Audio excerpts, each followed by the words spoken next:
Hey everybody, we are back in the new APA studio with a very special guest today. I want to welcome anybody watching from around Asia and beyond. Stone Tsang. Yeah. How are you doing? Yeah, good. So exciting to be here. Big welcome to you. Stone, I've been wanting to do this for ages. That is, sit down with you and talk about your whole story. Yeah.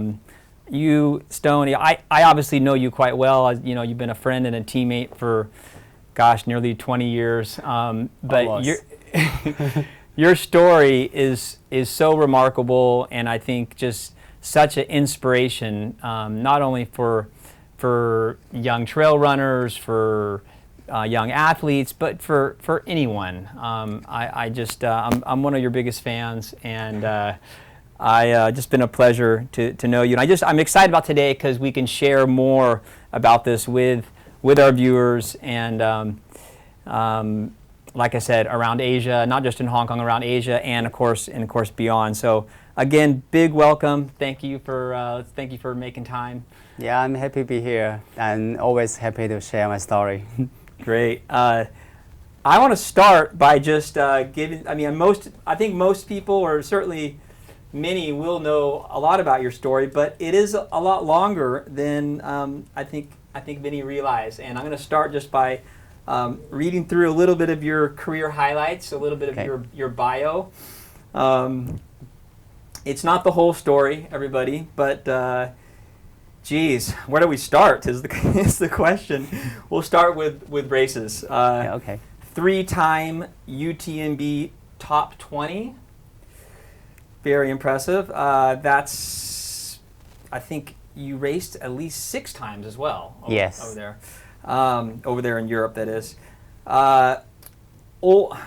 This perhaps even more impressive, Ultra Trail World Tour. That's the whole series, World Tour, top 10 2 times, 2014 and 15. Unbelievable. Maybe this even tops some of this, maybe not. It's debatable, but you've also won a quite significant race in Europe. Gosh. Perhaps the first Asian to win a race in Europe, if I'm not mistaken. But that's Mount Rosa, 2017. The inaugural year, you were the champion. Yeah. There's so many more. Trail Walker champion going back to 2007. Podium of Trail Walker, too many times to probably recall. At least six, 7 times. I think I've. At least 4 that I've been part of. Yeah. So maybe it may be many more than that. Many more than. I forgot to. Action Asia Challenge, which of course for nearly 20 years was, you could say, the most high-profile and competitive one-day adventure race in all of Asia. You were the first local Hong Kong champion, 2007. Yeah. And you mentioned earlier, we were talking earlier, that actually you don't think any local Chinese has won it since also. So you're the only Hong Kong local champion of I think that's because my team is you. Oh, come on. King of the Hills, of course, one of the oldest sort of iconic trail running race series, goes back over 20 years. You were at least 4 times series champion. So of course, I don't know how many records you hold in the half and the full. I don't think you know either. I don't remember too. Yeah. So many races. Oh my gosh! And of course, you as you started traveling and racing around the world more and more, you probably didn't have time to race King of the Hill so much after those early years. Yeah. But we could go on forever. Moon Trekker, about any local race in Hong Kong you can think of, you've pretty much won. Hong Kong 100, you were second. You were top 10 many times. That, of course, now is a world tour race, and just to be top 10 is a huge accomplishment for any trail runner. Yeah. And then a couple years ago, the Four Trails. Gosh, what a 50. You along with Tom were the first two ever in that year to break 60 hours. That was after several years of holding it. We'll talk later about Four Trails, what it exactly is for viewers maybe who don't know. Yep. But even more impressive was you raised $50,000 US for charity as part of taking part of that event. Again, we'll talk more about that later. I really want to ask a few more questions on that. And then also, I forgot, Stone, of course, trail running, ultra running is your focus, is your passion, and where you've had most of your success. But you dropped in the China Coast Marathon years ago, 2007, and actually, I mean that's a hilly marathon course. You ran a 250, and you're champion China Coast Marathon also. So there's a significant local road race. I mean, there's only 2 marathons in Hong Kong, right? Yes. Gosh, I mean, really, I mean, a true champion, a role model for anybody getting into the sport, but so much more beyond just racing, Stone. I have to also mention you started this Save the Trails initiative.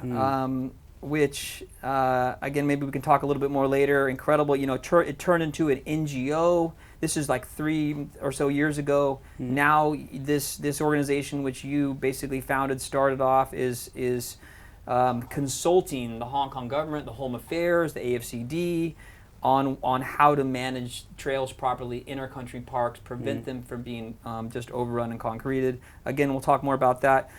But let's not forget, you also 20 years as a paramedic in Hong Kong, saving lives, helping obviously the society here in so many ways.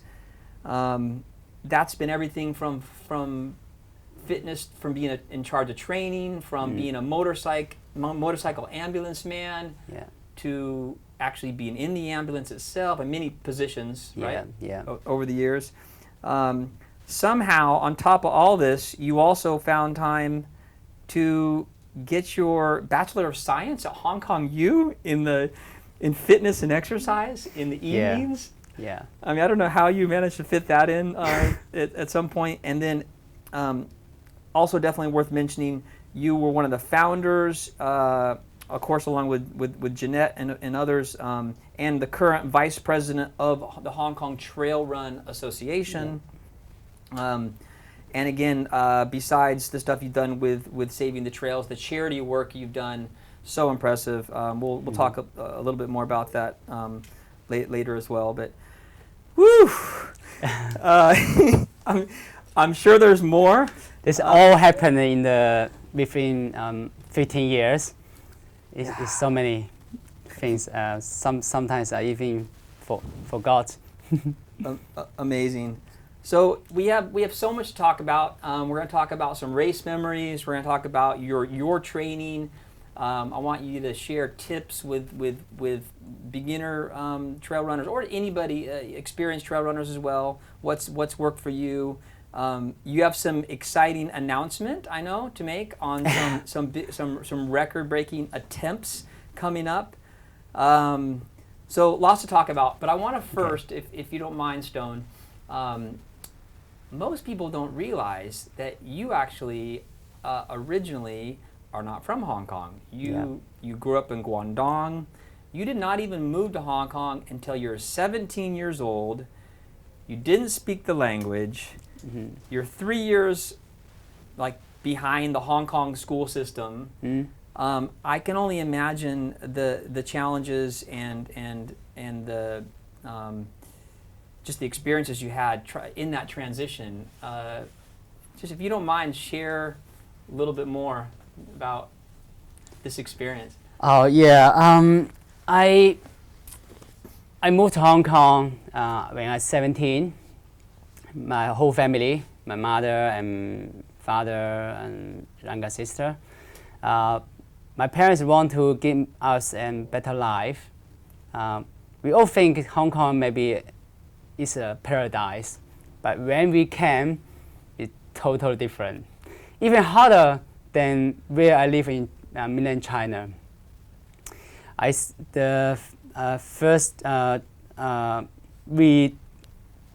My father get a salary is like 6,000 something for a month, and In Hong Kong. in Hong Kong, when you 6,000, yeah, and we spend half of the salary for renting house, 3,000.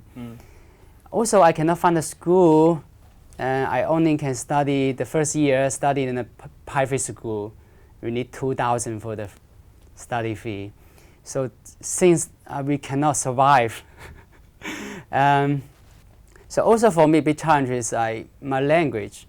I speak local Chinese language, Hakka, and when I came Hong Kong, I cannot really speak well for the Cantonese, even the Mandarin. So which language are you speaking when you? It's local Chinese, the Hakka. Hakka. Yeah.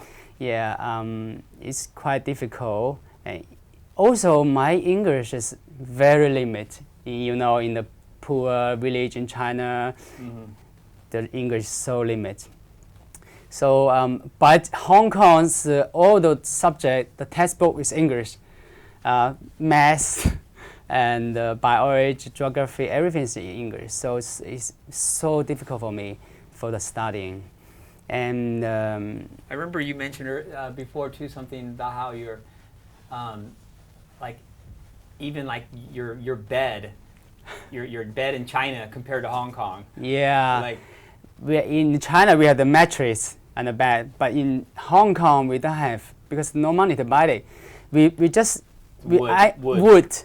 I buy the simple wood with my father. We build a chair, table, bed, and I get the second-hand clothes from relatives, some electric stuff, and just so poor and so first year is really tough. I need to work in McDonald's to get the money for my study, so get the pressure a little bit off from my family. And I remember in the morning I study at home very hard for the English, especially. We had the dictionary. Now it's run out already. I take it out many times for the translation. In the afternoon, I go to school, half-day school in the private school, and for studying. And at night, I need to work in McDonald's for 4 hours until come back home 11 midnight. So how much you make in McDonald's back then?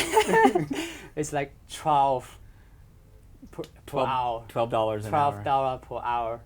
But I'm happy, you know. But you can think about it. I can get the money. I can meet a friend. I can study my Cantonese and then talking to people. I can learn my English, improve my English, talking with the customers, they buying food in McDonald's. I'm happy with that job. I don't think it's a tough job. Maybe many people think, oh, it's so round, you need to study, and then you need to work. But when you see from the other angle, you find, oh, this is a good chance for me to improve my life. I love the story because it's so easy to complain or to be negative about the lowest paying job in Hong Kong and but then you turn it into the complete opposite, a total positive thing for your whole life. My parents they quite positive for everything. Maybe they just had a simple life in mainland China in the village. They always think, if you working hard, we will improve your life. That means, you need to work hard, you need to prepare yourself well, and then you can get a chance. So I get the fifth too. So I study hard. I finished Form 7 in Hong Kong, and even my Bachelor of Science in Hong Kong University. So Yeah, I believe when you work hard, prepare yourself, even for trail running, you training hard, you prepare yourself well, you can get a chance. So I meet you, and totally changed my life, for my sport. Yeah. Mm-hmm.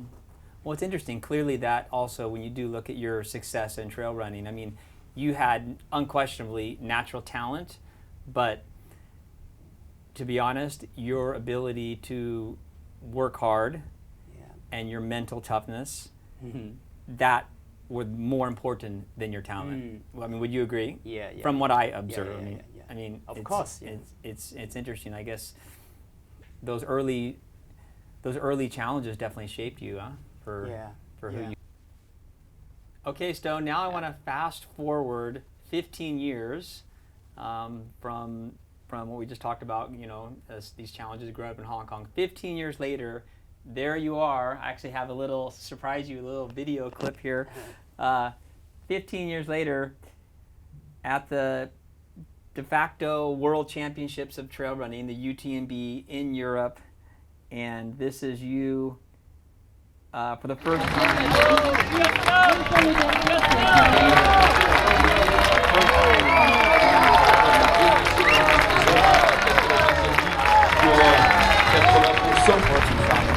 Ça doit être prenant notre ami chinois et derrière la Chine avec nous aujourd'hui.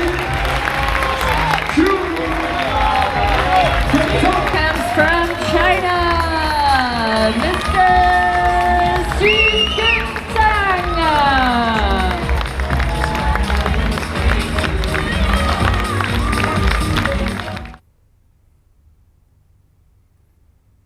Incredible. I mean, that's what's that? 10,000 meters of elevation as well. Elevation gain. So of gain and descent. Yeah. But I mean, just again, cracking the top 20 the first time from where you came from to achieve that. Let's remind people too, to put this in perspective. I mean, this is a period when you were there at least six times, right? Yes, I mean, you not only were representing Hong Kong, in so many ways you were representing really the Chinese race. I mean, you were the top place for many years, until maybe just recently, the top placing Chinese, whether it's Hong Kong Chinese, Taiwanese Chinese, mainland Chinese, from Chinatown around the world. Right? I mean, you were the first Chinese to have such success on the world stage like that. I know for me, I was just so proud to see what you just coming from Hong Kong and knowing your roots. And I mean, how did that feel though? Not just representing Hong Kong, but also. Yeah, UTMB is quite special for me. This race really bring me to open my eyes to the world.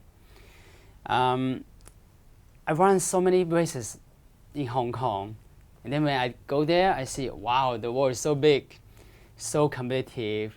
I just so little, and then I really motivate myself to training hard, to race more in the overseas, and yeah, from UTMB, after UTMB, I get a chance more and more to the overseas running the races, and also there's a lot of good memory.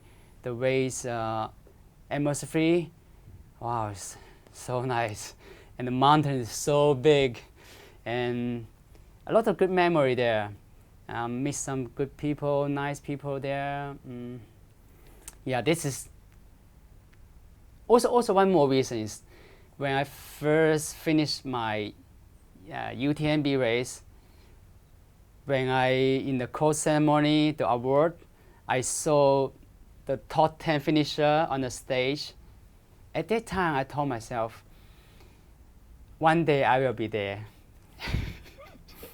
So that's why I keep going back to UTMB But I think some limitation every year, and I set so close, but some limitation make me cannot really be the top 10. I think be that strong in the top 10. Also of course the race become more competitive.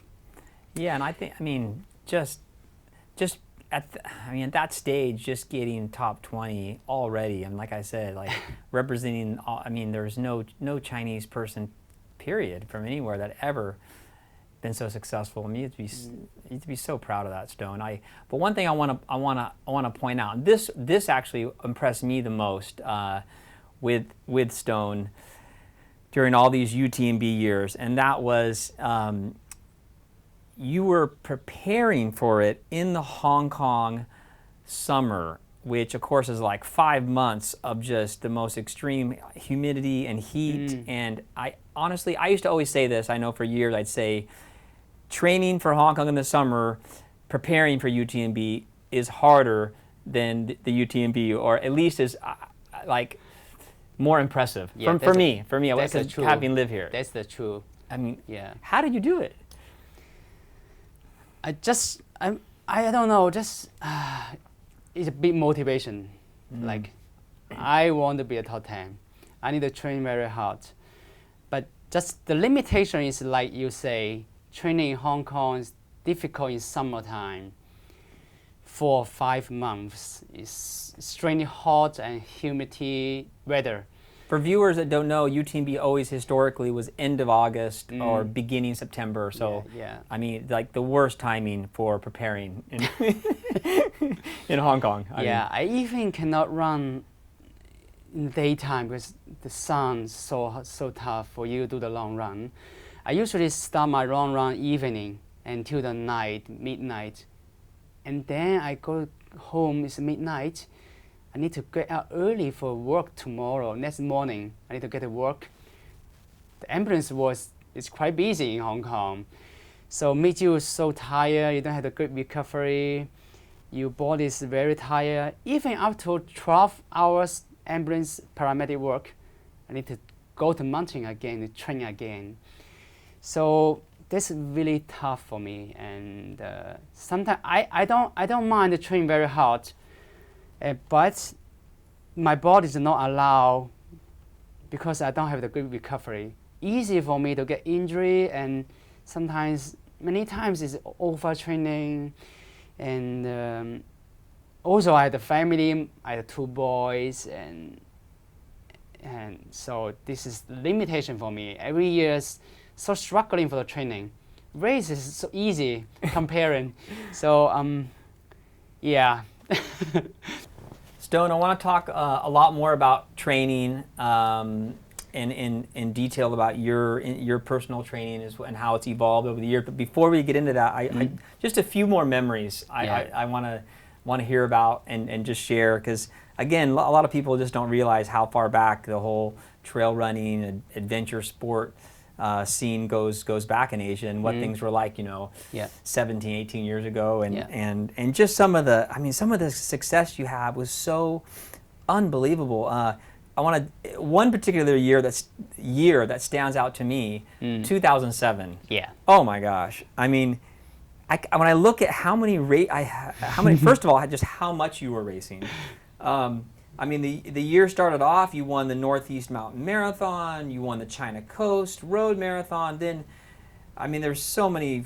Of course, that was the King of the Hills was that year would have been at least 3 races to win the series. Yeah. And Trail Walker, that was the year the first year you're a Trail Walker champion with your fire service teammates. Right? Yes. What do you remember from that? Yeah, it's a really big year. Fire service department, the first year they won the a champion. Oh, that was the first time? First time. Oh, that was huge then. Jeez. Yeah. For the department? Yeah. Wow. Yeah. Did you get a promotion after? Yeah, we get a little bit celebrate, in lot of my boss, the big boss, yeah. And we had a good team. the colleagues, and so yeah, we have a good, very good race that year. Amazing. And then the same year, well, first of all, back to the King of the Hills. I looked at some old results last night. You raced King of the Hills. I think it was Saikang. 1 week after the full. I mean, for those that don't know King of the Hills races, the full marathon King of the Hills is always very technical. Yeah. And fast. Yeah. A 3-4 hour race. I mean, it doesn't matter what condition you're in, you're beat up. It's stressing you to the max. And you finished a 100-kilometer race, trail walker, winning it for the first time. I'm sure just massive effort, without question. You're usually towing your teammates, so I'm sure even harder. And then 1 week later, you win the full King of the Hills mountain marathon, and you win it by 30 minutes. And it's not like you had nobody chasing you. I mean, you had Will Davies, he was himself champion many times. He was 30 minutes behind you. Chor King, is it? Chor King. Yeah, he was 1 hour behind you. I mean, you destroyed the whole field. I mean, it's just like it's incredible. Same year, 2007, you were the first. I mentioned earlier, actually, first Action Asia Challenge champion, which. Again, for me, I was part of your team. Incredible memory. I remember crossing the finish with my son together.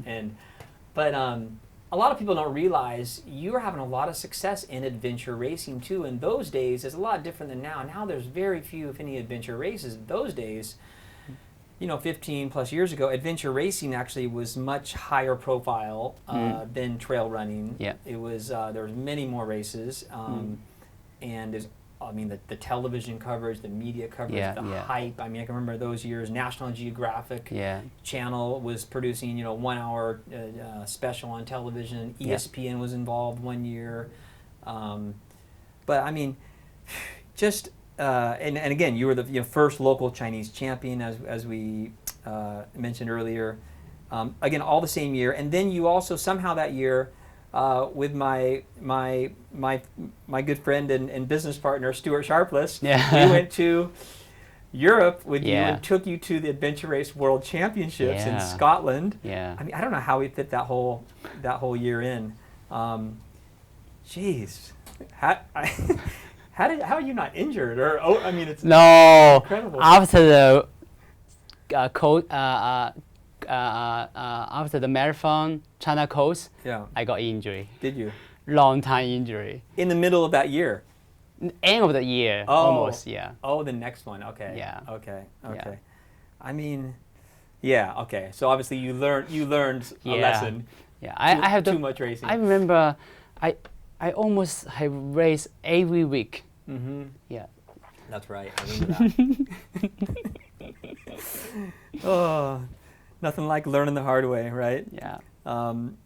Okay, some other big memories. I mean, of course, there's too many to go into here, but one I just want to mention is the North Face 100. Yeah. This was just a few years ago. Maybe was it 2017? I think 3 or 4 years ago. You raced several years. Always great competition, especially the top 10. You were overall champion that year, and you had quite a remarkable story. Tell us again what happened.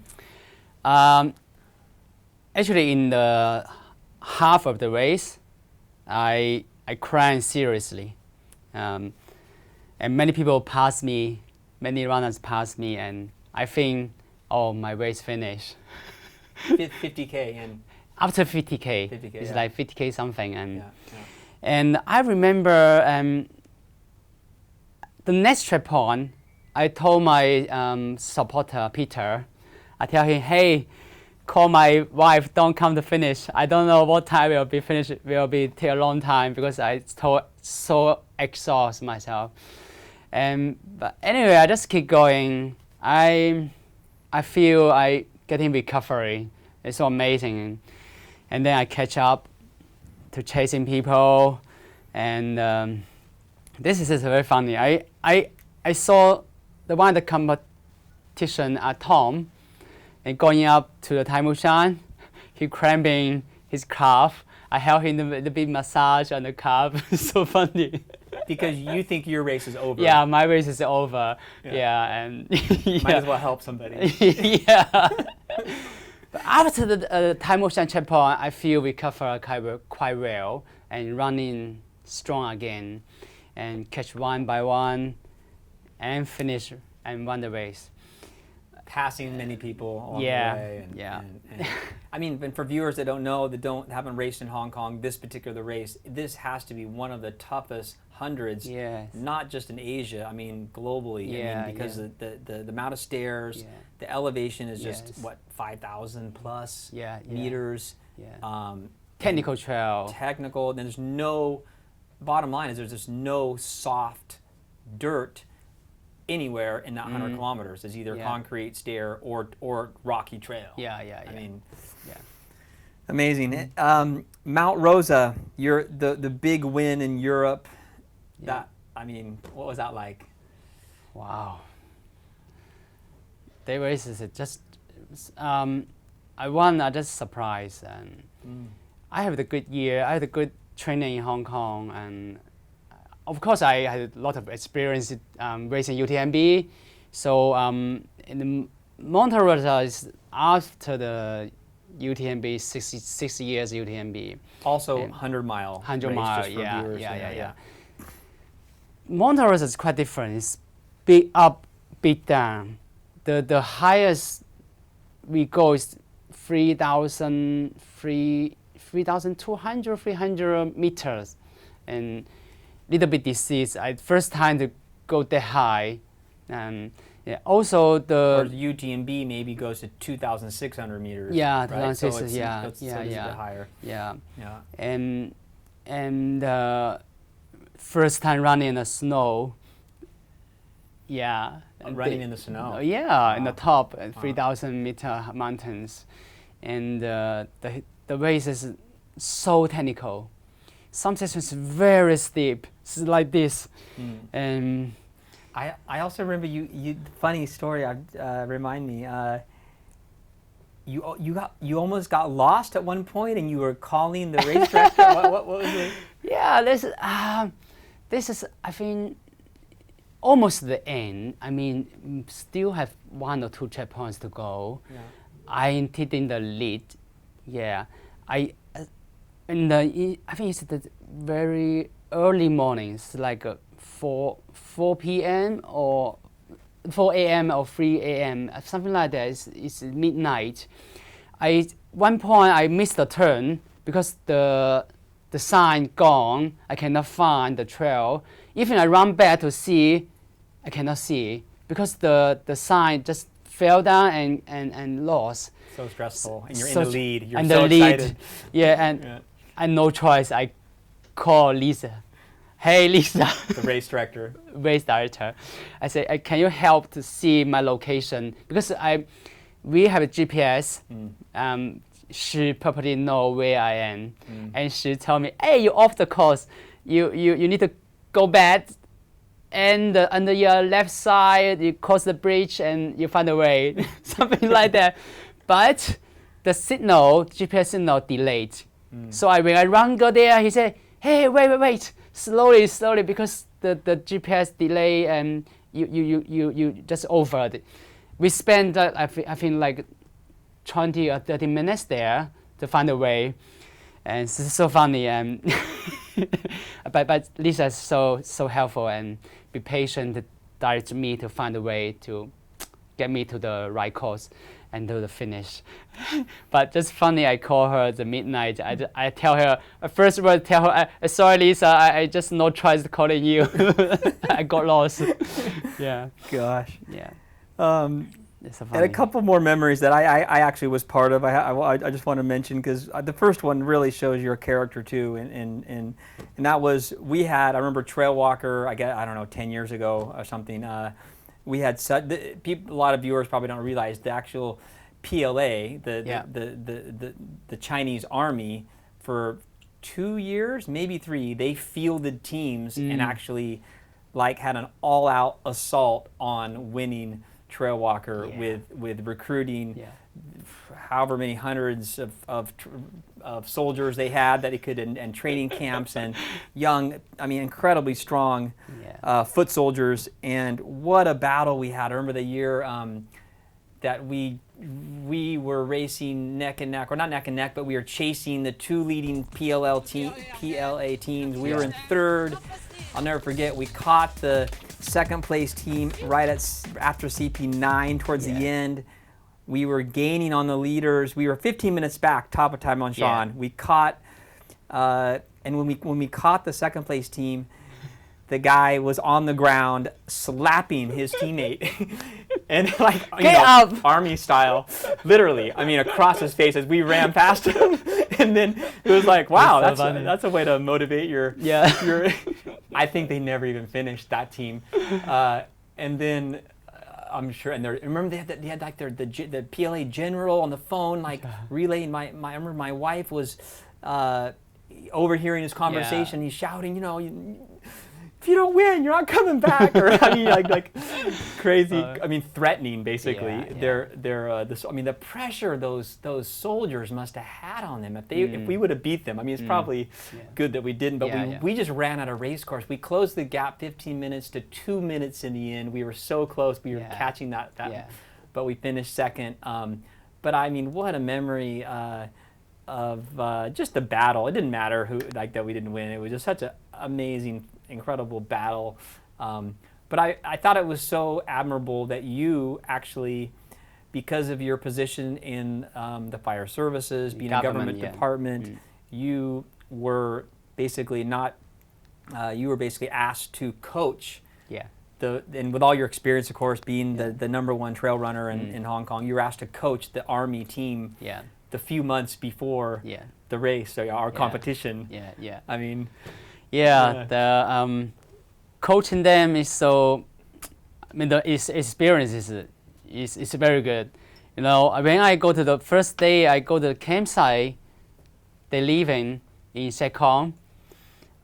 I found they all kids, 20 years old, 18 years old, all like boys. They all nervous. That how we can win the race. The first question. It's so funny. Okay, I will say, okay, let's go out. I was sharing something about the race and then how to training. When we go to run, first day I teach them to run in cycle, and they like 20 people run together. Beginning, they all so fast. They say, yes, we need to go, and our coach pushing us to go very fast, and then they all die. About 3 hours later, so I teach them, you need to run slowly and much slower and then you can maintain the speed, and then you can finish strong. And the training is so hard, man. They have 20 runners. They select like eight person. They all different kinds of injury.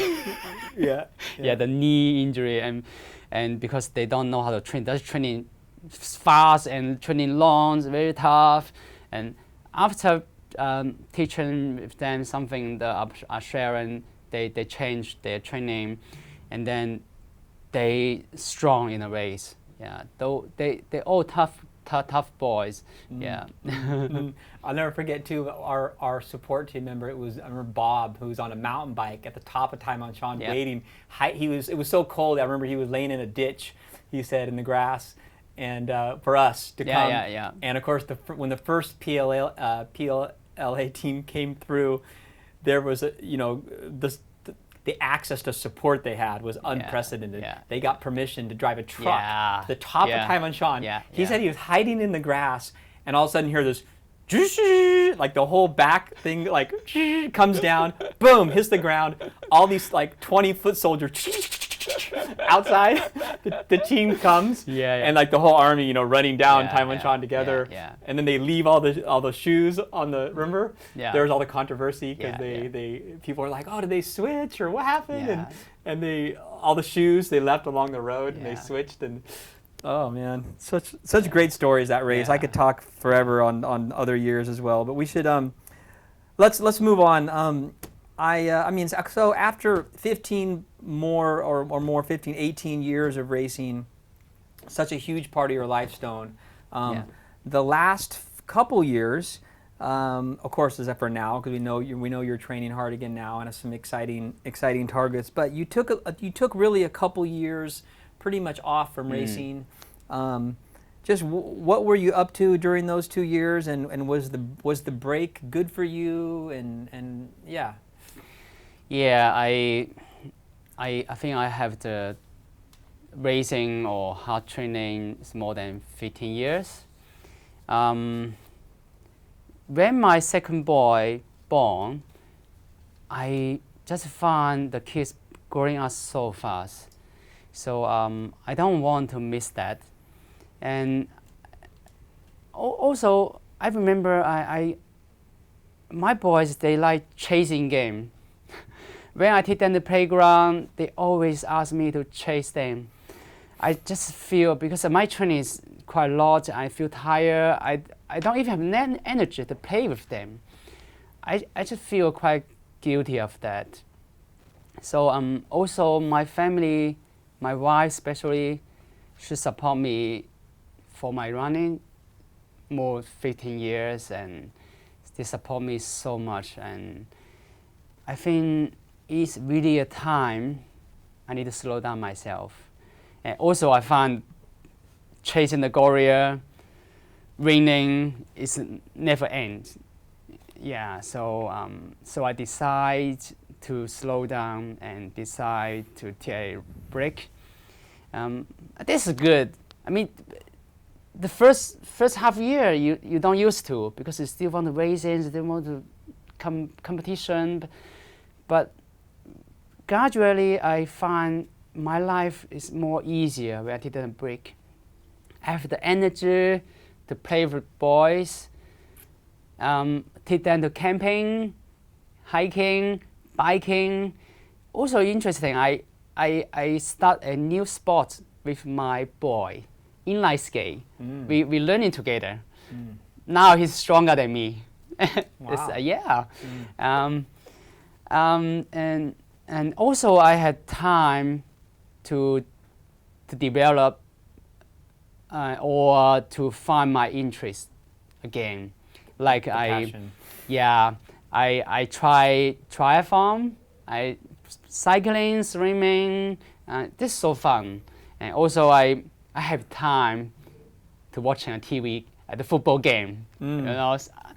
But before, so many stuff, so much training. I don't have time to watch TV or chat with friends. But now, I get it bad. Football game. Stone, I have to say, Stone has only one problem. He's perfect, but he has one problem. He likes Man U. Oh, man. I don't know. Man U is good. It's the greatest team in the world, man. No way. So anyway, so I find my life easier and really, really good to take the chance to slow down myself. And I remember of course you had some injury as well during this. Yeah. Like what happened with the injury, and how did you finally recover? What did you learn? The injury is after my break. It's unreal. It suddenly comes up at the knee. It's like the pain when I hiking the steps. I feel the pain. Running, feel the pain a bit. It's never gone. The injury frustrated me almost for 1 year. 1 year, yeah. Yeah. Longest injury of your life. Yeah, longest one. Yeah. Running 1 or 2 hours is okay, but still something there. You feel not comfortable for running. Until I do more cycling, I found that's helped me for recovery, and running more on road also helped me for the recovery. So I think in the before I don't think biking can help me for the cross training, but after that the cycling is so good. It's help to for the recovery from injury. It's like a good cross training. Take the pressure on take your leg from the pressure from the running. Well, that's a good sort of lead into the next thing I want to talk about is really longevity. I mean, I can't think of anybody else in Asia, maybe with the exception of Kabaraki in Japan, that has had as long of a career at the elite level as you. I mean, it's remarkable. What do you think? I mean, you're 42 years old now. And you're training now. I mean, you won the first. You did a half King of the Hills like a few months ago or 6 months ago. You won that, your first race back. What's been the key factors for you? You think maintaining this longevity at such a high level? I think the key thing is run smart. That means. Everyone's different. There's no perfect training plan forever. So run smart can make your run more effective. You have to listen to your body. Everyone's so different. So you can dare to take one day off or slightly change your plan. For example, I plan to do the long hill repeat, the very hard training on today. Maybe when I go warm up and try to do one first repeat, but I feel body is so tired. It's not good for doing these kinds of training. So usually I just off or change it to easy run. But I found next day you do it again, you feel much different. You feel strong to finish that kind of training. I have a lot of this kind of training. But if you don't listen to your body, you just keep going, push yourself, you got injury or you got long time for you to recover. So listen to the body is so important. And second one, to run smart is be patient. Bodies need time to adapt to your training. You are a strong man, but your body, the muscle, the ligament, everything need time to adapt to training. So building up gradually, your body will accept that. Otherwise, injury and frustrating you.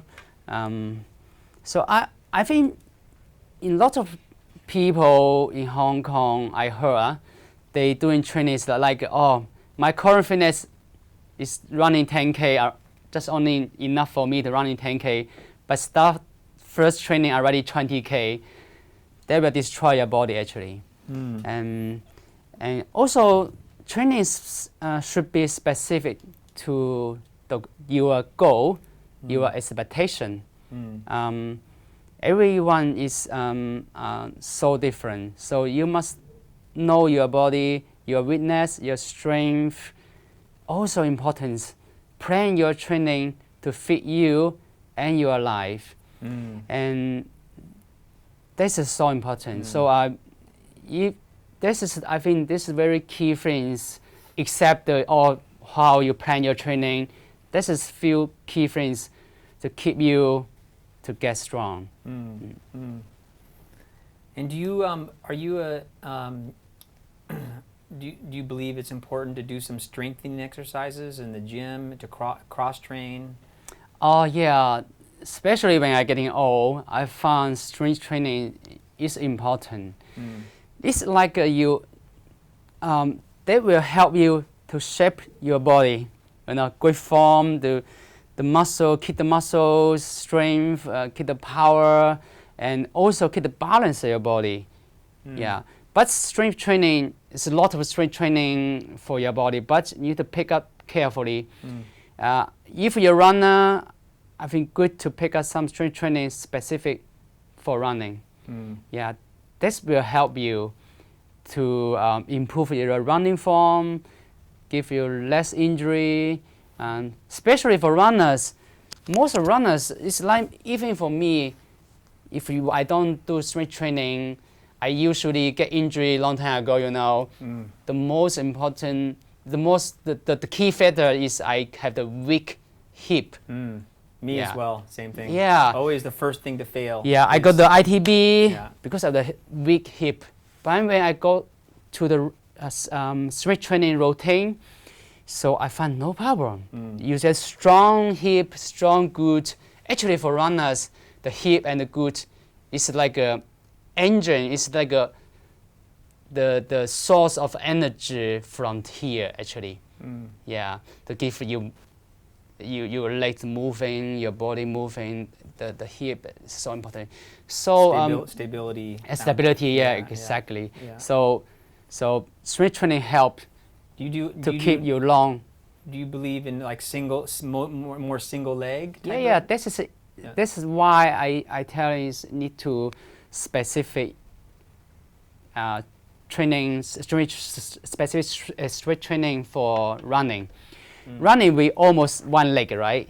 It's really a one-leg sport. One leg sport, Yeah, yeah. yeah. So you need to pick up some strength training. Is one leg strength training is more effective for you to build up. And what about as you've gotten older, nutrition? Has that changed? Oh, so important, that one.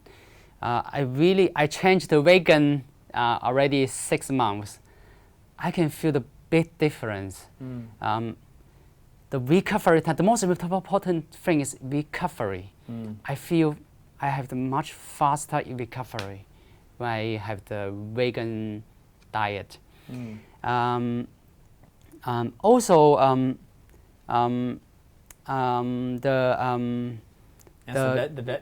Just more vegetables is actually all plant-based. Plant-based, yeah. And I mean the concept. If you are not really knowing about vegan, you think you just eat vegetable. Actually not. Beans, everything, absolutely. rice, especially the brown rice, give me the energy for the sport. Also, it's easy to digest. So that means you can spare energy for doing other stuff. You feel healthy too. Keep you so healthy. I don't feel even I get sick. But before when I have the peak training week, I easily got sick. I remember many times you're under like a sniffles or Yeah, on the yeah, edge yeah. of Yeah, big yeah, yeah, cold or you're Yeah. yeah. So nutrition help. This guy was a heavy, well, like many Cantonese, heavy meat eater. Before. Yeah. That's interesting. And just a little bit more on training then. Let's talk specifics. So let's say for like what's your typical week looking like now? You're preparing for some big stuff, or just let's say when you're preparing for a 100-kilometer race, and what's sort of your normal week? I know it changes as you get closer and everything, but just typical week is like at least have one long run a week, around about 3 to 5 hours. You don't, if you prepare 100-kilometer race, you don't need to go specific or significantly long. But the more frequency or the consistency is more important. And one long run and other 2 long runs maybe higher intensity, like a long hill repeat, the long tempo, and other shorter repeat intervals. And just so viewers that might not be as familiar, like so for a long tempo for you would be how many minutes? Usually 15 minutes to 20 minutes. And that would be one time or one multiple? repeat. Maybe do it 3 times. For your long tempo. Yeah. And your short repeat. Short intervals like 4 or 5 minutes, doing 6 times, or like doing 400 meters sprinting. That kind of training. Track or roll, it doesn't matter. And also the short hill repeat, that I say 4 or 5 minutes, push yourself. This is really push your VO2 mass actually. And your running is more economy. And other runs, I just got the easy run is fun. So one long run, a couple of speed, power type of sessions, and then easy runs. Easy run. As many as you have time for. Yeah. And for those that are more aren't as familiar with ultra training, or maybe starting off looking for more advice, and let's say they have 5 or 6 months or 4 months at least to prepare for maybe their first race, or they're already racing and maybe they've done the 50K, now they're going to do 100K. I mean, but they have some time to really have a proper phase plan. Just talk us through like the phases that you would recommend for a viewer who maybe wants some advice. Like I say, there's no training plan in the world. Because everyone's so unique. No one size fits all. But there is some basic knowledge and the theory you have to know to help you your training to become more systematically and effectively. So I can share a bit. Like usually I break my training. If you have time, I break my training to 3 phases. The first one, I usually spend at least 1 or 2 months to building up. I call it base. That means it's the endurance. It's based like a building. If you have the good base, you can build a high building. Can build very high. That base. If the base is not strong, your endurance is not strong, the big building easy to collapse, right? So the base is like the foundation of any distance running. Yeah, so important. So I usually spend 1 or 2 months do a lot of easy running. 1 or 2 runs a week, 1 road run, 1 mountain running, and it's like a 2 or 4 hours between, and other run just easy. So this really help to build a base, and after you have the good base, and then you move on to the second phase. It's like we call it. We will do more like the longer, higher intensity run. It's like building up your speed endurance. Yeah, and that means you can imagine how long you can maintain a fast speed.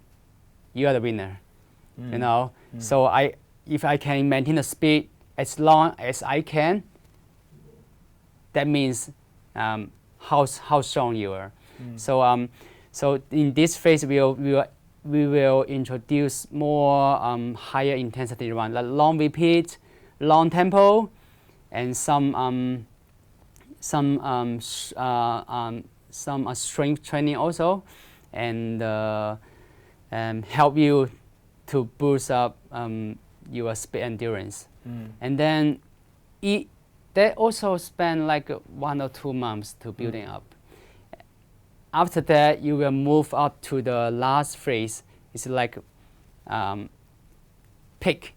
That means we will introduce more shorter intervals, like a speed 400 meters, 800 meters, and some short hill repeat. That's really push your VO2 max. Meet your improve your running economy, let you prepare for your race. Also including the tapering. Maybe of course, I need 1 or 2 weeks for recovery, for tapering. Everyone's different. Maybe some people need 4 weeks. Of course, the longer the race and the older, the age, you are, the more time you need to taper. Exactly. Yeah. So this is a free phase. So meet you. Also, you need to plan it. Need to write it down better and get the big picture, your whole training plan, and that will help you to motivate yourself. Also, constructive your training, the schedule. Yeah.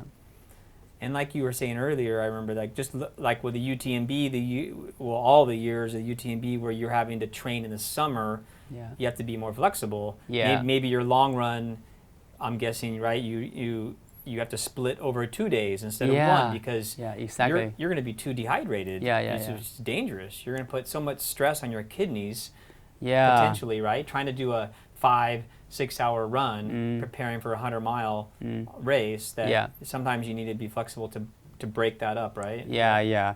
Training Hong Kong in summer is unbelievable. I mean, it's so difficult. It can be dangerous if not done of correctly. course. Yeah. Even I run a UTMB for 20 hours, my feet is still dry. Yeah. But Hong Kong, you just run 20 minutes, you're totally wet. Yeah. So you can imagine how you lost your everything from your body, everything you lost it so quickly, and after the run, it's totally nothing in your body. Electrolytes. Yeah, and then you need to take longer time for that recovery. Yeah. And then for viewers maybe who are experienced 100K runners that want to transition to 100-mile, 100K to 100-mile, what would be the main things, the main advice you would give these runners? Running 100 miles is quite different than 100K. 100K you still can do speed like, keep the good speed to finish. 100 mile is quite different. Running the 100 mile, I think for your training, you need to get more mileage on your leg and maybe less intensity run, cut it a bit, just adding the mileage. Sometimes back-to-back long run is good for yourself to build up your mileage too, and also they help you to strengthen your mind. You run a lot of long runs to deal with the pressure, the accumulated pressure, the long accumulated pressure. They teach your body to deal with that. And this is I think for the people for preparing 100 miles, this is the difference. I think even for me, I try to run every day. Just teach your body to use the running. Even that day you just can spend 30 minutes, that's fine. Just get out for a run. And this is really help to teach your body to run. Your body almost more comfortable to run than to walk. Yeah. Right? Yeah, exactly. Yeah. What's your opinion of and your experience with stretching? I do stretching after run, stretching on after every the main run. muscles.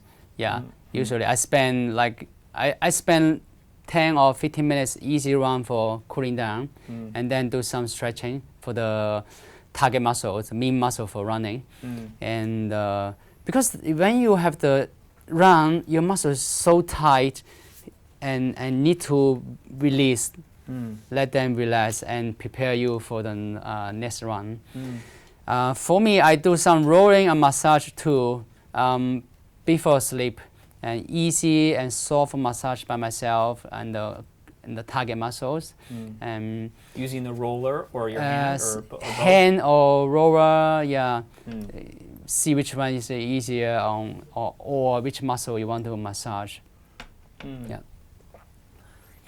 Cool. Let's shift a little bit. I want to mention, I just want to note that, you've obviously had a tremendous amount of success due to your hard work, due to your talent, due to your mental motivation, but you've also had some help from sponsors over the years as well. I know Hammer Nutrition has been our team sponsor and your personal sponsor for nutrition for many years now. What are the What are let's say the two favorite products that you use for hammer? Oh, that should be Perpetuum, Mm. the endurance maintain endurance powder, Mm. and the vegan recovery powder. Okay. Oh, both so nice. Mm. Yeah. And what about the Perpetuum is I got some here actually. This is Yeah. what the latte or the strawberry vanilla Oh, or the orange vanilla. chocolate. Oh, the chocolate. Yeah, chocolate Oh, one. Okay. Yeah. Okay. And I mean the beauty of this is that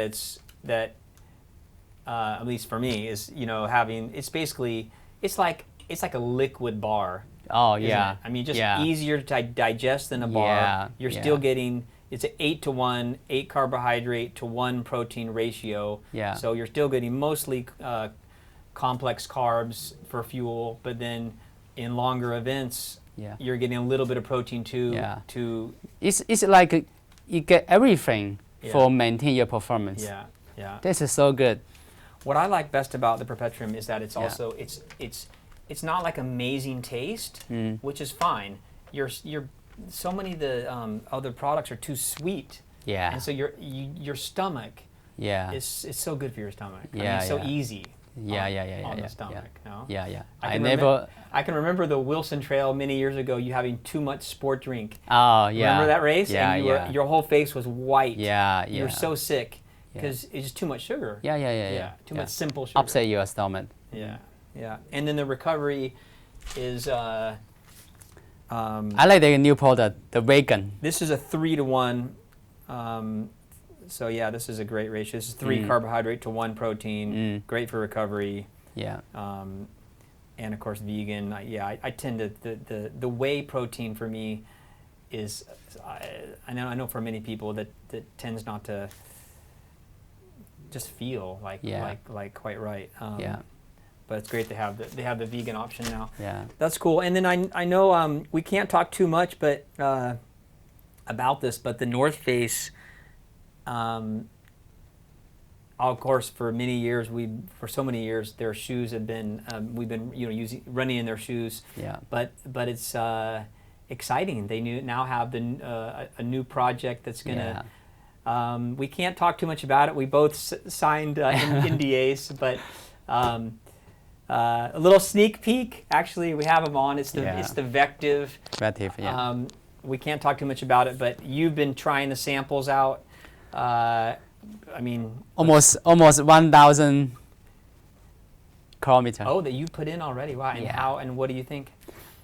I think I'm so exciting to wear these shoes, and I mean finally they're the perfect shoes for trail running. Yeah, yeah. I mean, of course there are sponsors. We're not gonna, we're perhaps a bit biased, but in all truthfulness, I can say this is going to be the best model in the history of North Face. Yeah. I mean, you agree? I agree, yeah. Yeah. I've also been very impressed and excited. So there's more exciting news there to come. And then lastly, Sunto. Sunto is a new sponsor of the team. They actually were a sponsor many years ago, but they've rejoined the team again. And the Baro 9 is the watch we're using. What are you happy with it? Yeah, good. I mean, I'm most impressed is the apps. So nice, the apps, and user friendly, and I like the heat map function. So good for you to drop the road on your phone, in the apps, and so accurate sometimes. So the heat map is the feature.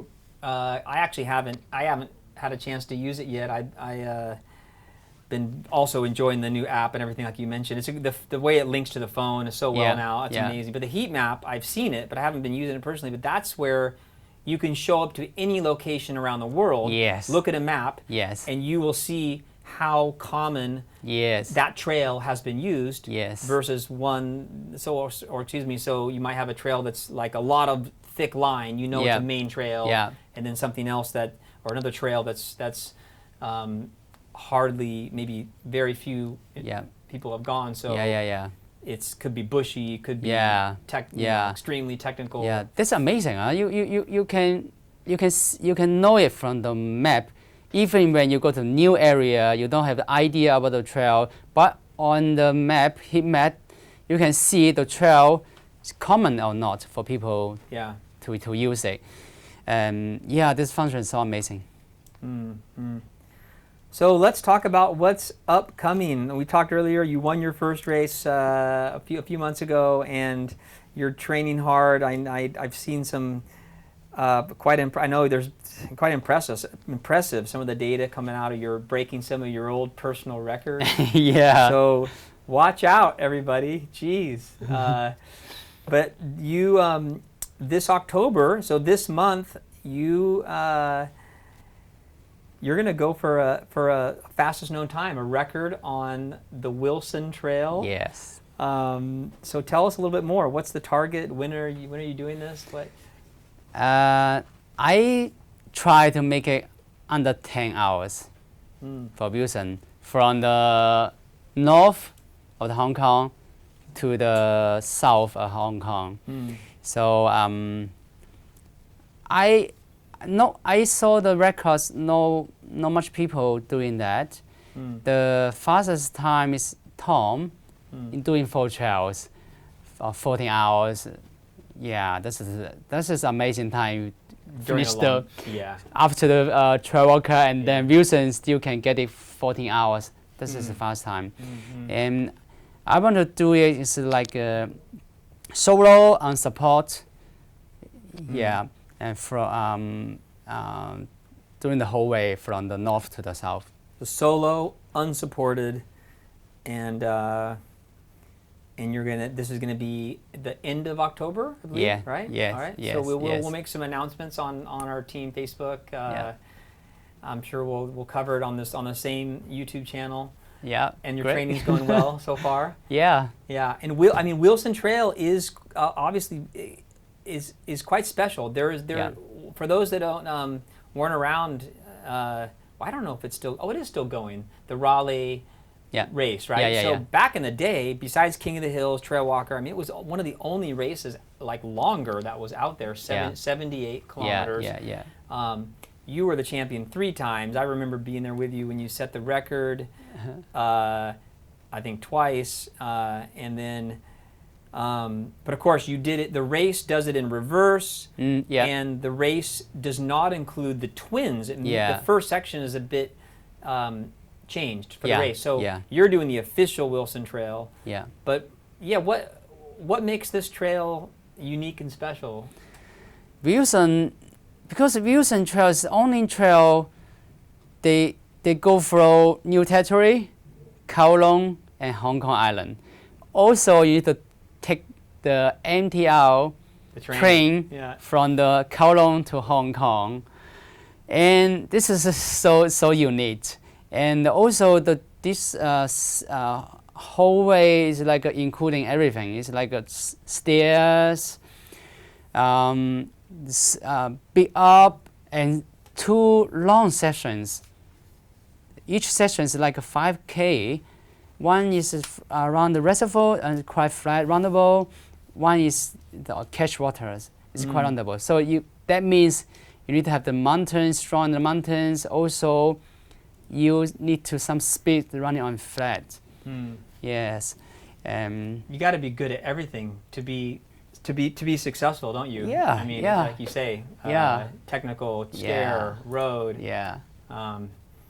I'm excited, and this, of course, this trail is part of, and will be great preparation, trying to set the record on it, to your big target, which is in 4.5 months or something now.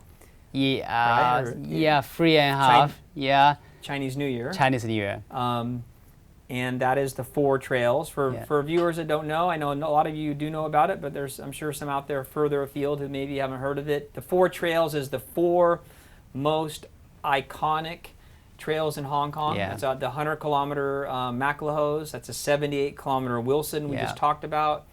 That's the 80-kilometer Lantau. Is it 80? I forget. Lantau is 70. 70. Yeah. And then Hong Kong first. Hong Kong. And then Lantau. Oh, Hong Kong, and then Lantau. and then Lantau. Hong Kong being like 45 or something. So the unique thing about this race, though, of course, is that you do all of these back to back to back to back. To be considered a finisher, Stone was one of the first in history, along with Tom 5 years ago, I think it was, or maybe 4 years ago. 2015 or I forgot. So, yeah. Anyways, it's like 3 or 4 years ago. Yeah, he was the first with Tom to run under 60 hours, which was off the charts. There's a movie called Breaking 60 that was shown globally at the Banff World Tour Film Festival. Yeah. Robin was and Ben did a fabulous job with that. Check it out if you haven't seen the film. Highly recommend it. But anyways, you're gonna go back. This is the 10-year anniversary. Yeah. Right. So it's quite special. And I mean, just one more thing. I mean, it's 298 kilometers. If you want nonstop, you can take some short naps, some breaks. Yeah. You do have a little bit of break because you at least need to get a car transport to the start of the next trail. But 298 kilometers, 14,500 meters of gain and descent. I mean, roughly. I mean, yeah. Talk about a recipe for destroying yourself. If you could jump on the mountain bike, it would be a little bit more appealing for me. But I mean, Jesus, incredible. Why are you going back? You had a huge success last time. You had to have had some pain last time. I mean, so why are you going back, and what's the target this time? I remember very clearly when I during the race and finished the race, I told myself I never go back again. But human just so easy to forget the pain, you know. But give you is all the good memory. And I remember I finished the challenge, the 4 trails that year. After 2 months, I talked to the race organizer, Andrew. I say, hey, it's possible to break 50. Just two months after the challenge. All the suffering you forgot. Yeah, and this thought, this always come to my mind this past 3 years after the challenge. And this year's 10 years anniversary, and I think, and also I'm healthy until I break. I'm fresh and healthy. I think, hey, maybe this is a good time to go back. This is bring me a lot of good memory in this run. Actually the run is quite tough. The toughest part is the no sleep, lead to very limited sleep, but the memory is always in my mind, so good to remember.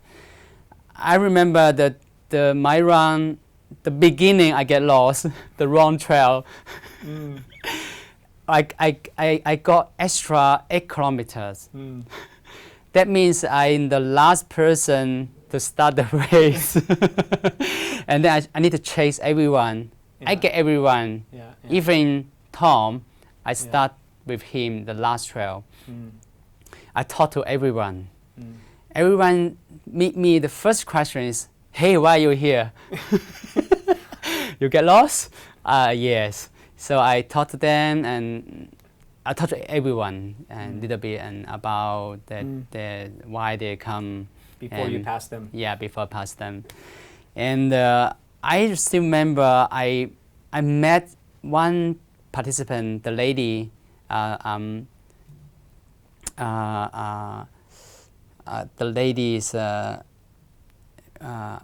forgot his name. Doesn't matter, I met her twice. Yeah. First time I catch her, and I tell her I get lost. And then second time I met her is in Hong Kong Island, between Hong Kong Trail, the lap, Hong Kong Trail and Wilson Trail. So she met me and asked me same question. "Hey, Stone, you get lost again." But that time, I just so happy to tell her, "No, I'm doing the first trail, Hong Kong trail," but she's still in the amusement trail. This is so funny. But the good news was like we mentioned before, you raised over 400,000 Hong Kong dollars for charity, 50,000 US, and a lot of people were sponsoring you per kilometer. Yeah. So you're I extra, get more, yeah. It's so funny. Oh gosh. Yeah, and also that time I raised the money and helped to organize use the money, organize a lot of activities to help the poor family, the kids to go out for do the sport, running, camping, outdoor activities. Yeah, in the past 2 years. Yeah, even the refugee, we help them to go out to hiking, do some running, outdoor activity for them. Yeah. Well, let's talk a little bit more. But I know that giving back and charity has been such a important thing for you for many years. Yeah. And like you just said, gosh, the underprivileged youth that you helped out with all the money, or 90% of the money you said before, with the 4 trails, 50,000 that you raised. I know for years you volunteered trail walker for like rescue. I mean, I'm sure I know there's a long list of things you've done. But a couple things I just want to, additional things I do want to note that I think is quite remarkable. One in particular is this whole trail building, charity that you found, not just building, but basically saving the trails 3 or 4 years ago. I mean, the story of how you started it just with a Facebook request, and like the next day you had 6,000 people within 2 weeks. Within 2 weeks. Reply. Yeah. I mean, so tell us a bit more about the official name is the Concern Group on Concretization of Hong Kong Trail. So it's not just it's number one, not just paving. We know it's a big problem in Hong Kong. For those that haven't been here, there's so much concrete already that we don't need more. We need, if you're gonna fix a trail, then why not do it? Make it still natural. That's the idea, right? Yeah. And so it's so tell us a bit more. What this project, like actually in Hong Kong. Usually, even as a trail runner, I usually hear people say, "I don't like running on concrete," and concrete also destroy the natural. But I don't know why. A lot of concrete trails coming out. They pave the natural trail with the concrete, cement. I don't know why, but I didn't tell anything. Just I hear from people, and also I don't really like concrete too, but until one day I go back to a place where is near my old house. I usually go there. It's nice corner, nice natural trail there, small trail. One day I go back there. I mean I haven't been go there for at least 1 year. in Thailand, I think it was, right? Or near the canteen. Okay. Near canteen. When I go there, I say, what? I saw the whole trails was paved with the concrete. They build the concrete chairs. The small trails much wider. I just say, oh, I'm so angry. That's why, hey, maybe. I know a lot of people don't like it, but I just want to make sure if everyone don't like it or they like it. So I made a survey. This is like 15 questions, 3 pages. On the Facebook, I set up the Facebook and do the survey. Surprisingly, within 2 weeks, I got almost 6,000 replies. If you don't care this, you don't need to. You don't want to answer the 3-page questions. That's very impressed me. And okay, I think it's the right time and to speak out, to get the awareness. I got a lot of interview from different medias. I remember I take 7 medias one day to go to the Cedar Trail, the concrete trail, to explain. Newspapers, magazines. Newspapers, magazine, Yeah. even the TV. TV. Yeah. And okay, so I want to, after I get the awareness, I next step, I do it with few friends together to do the research. I need to find out if this situation is only happening in Hong Kong and why. So I do research from Europe, from Australia, Japan, Taiwan. I find even USA, no country except Taiwan, no much country, they use the concrete. Even some experts, they say concrete is the worst material for building trail. So I do the research, connect, talk with the expert, trail building expert, and Taiwan also found out why Taiwan had a similar situation with Hong Kong. So after done the research, I asking government for meeting, FCD and Home Affairs. So unfortunately, I don't know why they just ignore us beginning. So I tell them I not belongs any organization. I just the trail lover, and I had to research. I want to know you're difficult. I want to understand the problem. I want to share with you my research. In the beginning, nothing respond, and then we do the demonstration. Yeah, and get the voice. And of course the media you took there too. The media and then finally we had the meeting with them, and then we have the good meeting actually. Also, I remember first meeting we a little bit scared because we are nothing, and then we talking with the government, and I asked Chung Kim-man.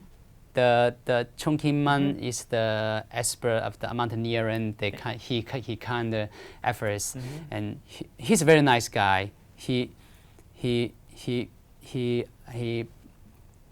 go with us to meeting. Yeah, and after that, with a good start, we build a relationship with the government, FCD, and Home Affairs, and now we still have some connections. Also, the very important one is we get our contact expert from Taiwan. She's a traveling expert. They have the similar organization with Hong Kong, the Saving the Trail. The expert come Hong Kong to have the workshop, to have the seminar, and also they train the staff of FCD. Great. Yeah, we also had a workshop to recruit the volunteers, Hong Kong runners, and other people. We had to recruit the volunteers, build a trail together, and so now I think actually it's no more concrete. They pave the new trail with the concrete. They use the natural material, the natural wood, and even the rock next to the trail. Yeah, it's quite good. I'm very happy to see the improve. And the part, I think I spent like almost 3 years, a lot of work to do, and working hard to deal with the government, to do the research, and have the workshop, seminar, and I think it's very worth to do it. Until now, I still proud, and I think that's very, very worth to do. Oh, it's amazing. Yeah. And you have a whole team of people, lawyers and others involved in all walks of society that have joined forces, and it's official NGO. Yeah. And the government's actually coming to you for advice now. It's actually more than you're going to them. Yeah. And of course, then some of the, you can see the photos on screen about the actual building that's gone on, the volunteers that have gone out to help. So important. Help build too, right? It's amazing. What's in there? We'll put the website on the screen here so people can, if somebody wants to help. Yeah. The best thing is to go to the website, or they still have some workshop coming. I am grateful. We have the NGO Green Earth. Okay. They got the funding from government. They organize some workshop and seminar to recruit the volunteer, the trail building for the trail building. So they have the new project now. They finished the first one. It's very good. Yeah, and we build the mountain sun trail and with the stone, the rock, and now they have the second workshop coming very soon. They recruiting people now.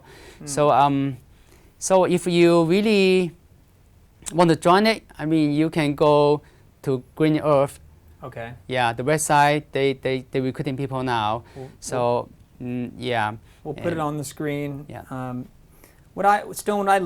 This story I think so important, not just for what it is and what specifically and what you've done so far with it, but I just think what I love about it is it's such a lesson, I think, for others, in that, because for many years people complaining about all the concrete. Yeah. For many years. You're not the first person to see, right? That is upset. But Yeah. the difference is you not only were upset, but you came to the government with solutions. Yes. And right? You came and hey, I know you had empathy also for them. Hey, I don't know just this is hard. complain. I just complain. We want to find a solution. Yeah.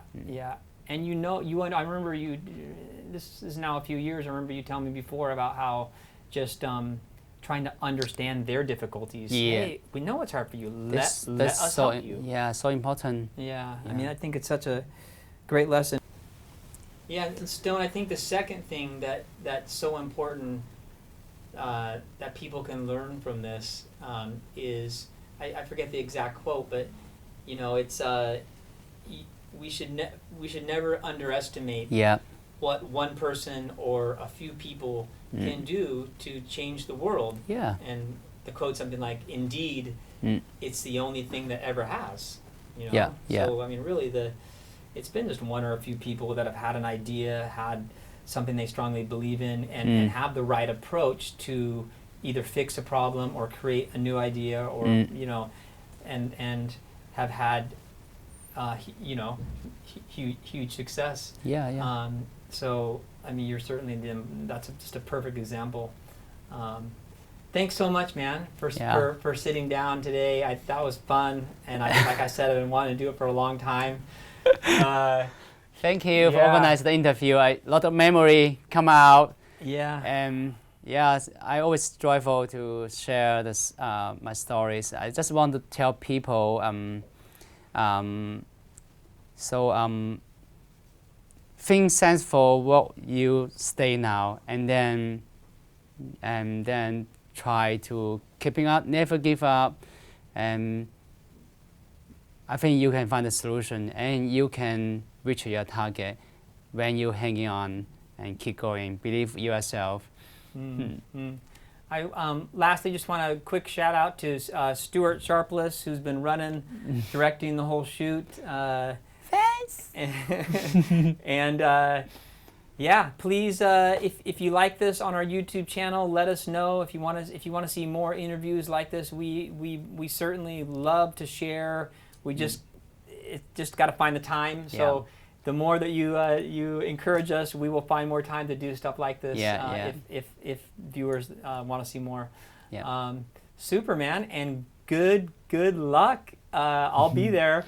At the end of just in 2 weeks for the record-breaking attempt on Wilson Trail, and of course a few months later for the 4 trails big target to try to go under 50 hours. I'm sure no matter what happens, it's going to be a success and be a great experience for you again. Thanks. And great. Cheers, man. Thanks. Yeah. Hey. So long. Wow. Thanks.